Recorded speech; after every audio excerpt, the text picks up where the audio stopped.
RAB বিলুপ্তি চেয়ে প্রধানমন্ত্রী তারেক রহমানকে খোলা চিঠি দিয়েছে ৯ আন্তর্জাতিক মানবাধিকার সংগঠন। চিঠিতে তারা বলেছে, অন্তর্বর্তী সরকারের সময়ও রাজনৈতিক প্রতিপক্ষের উপর ইচ্ছেমতো হামলা এবং আটকের ঘটনা ঘটেছে। দীর্ঘমেয়াদী মানবাধিকার সুরক্ষার দাবিও জানায় এই সংগঠনগুলো।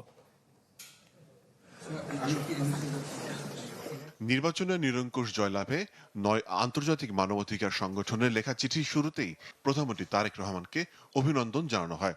চিঠিতে বাংলাদেশের মানবাধিকার পরিস্থিতি তুলে ধরে প্রধানমন্ত্রী এবং তার দল বিএনপি সরকারের সামনে চ্যালেঞ্জগুলো তুলে আনা হয়।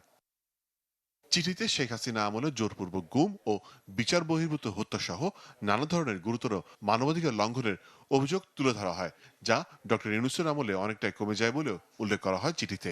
তবে এখনো কমপক্ষে ২৮৭ জন নিখোঁজ ব্যক্তির পরিবার উত্তরের অপেক্ষায় রয়েছে। নগদ নিয়ে এলো হার না মানা হার অফার। সর্বনিম্ন ১০,০০০ টাকা রেমিটেন্স নগদে পাঠালে থাকছে স্বর্ণের হার জেতার সুযোগ।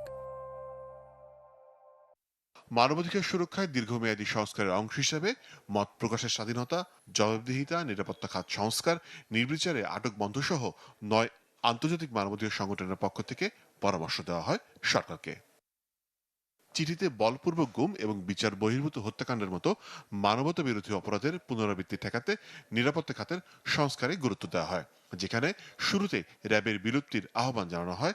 একই সাথে সামরিক গোয়েন্দা সংস্থার আইনি সংস্কারের আহ্বান জানানো হয়। বিরোধিতা করা হয় সর্বোচ্চ সাজা মৃত্যুদণ্ডেরও। অন্তর্বর্তী সরকারের সময়ে রাজনৈতিক প্রতিপক্ষকে ইচ্ছামতো গ্রেপ্তার, সাংবাদিক, ধর্মীয় সংখ্যালঘু এবং সাংস্কৃতিক প্রতিষ্ঠানের উপর হামলার মতো ঘটনায় উদ্বেগ প্রকাশ করা হয় চিঠিতে। রাজনৈতিক প্রতিপক্ষের বিরুদ্ধে দুর্বল অভিযোগ এবং রাষ্ট্রের জামিনের বিরোধিতার মাধ্যমে নির্বিচারে গ্রেপ্তার এবং দীর্ঘস্থায়ী আটকের ঘটনা ঘটিয়েছে, তা বন্ধের পরামর্শ দেওয়া হয়। এ লক্ষ্যে স্বাধীন মানবাধিকার বিশেষজ্ঞ এবং আইনজীবীদের সমন্বয়ে একটি কমিটি গঠনের পরামর্শ দেওয়া হয় ৯ আন্তর্জাতিক সংগঠনের পক্ষ থেকে। মোর্শেদ হাসিব, চ্যানেল 24, ঢাকা।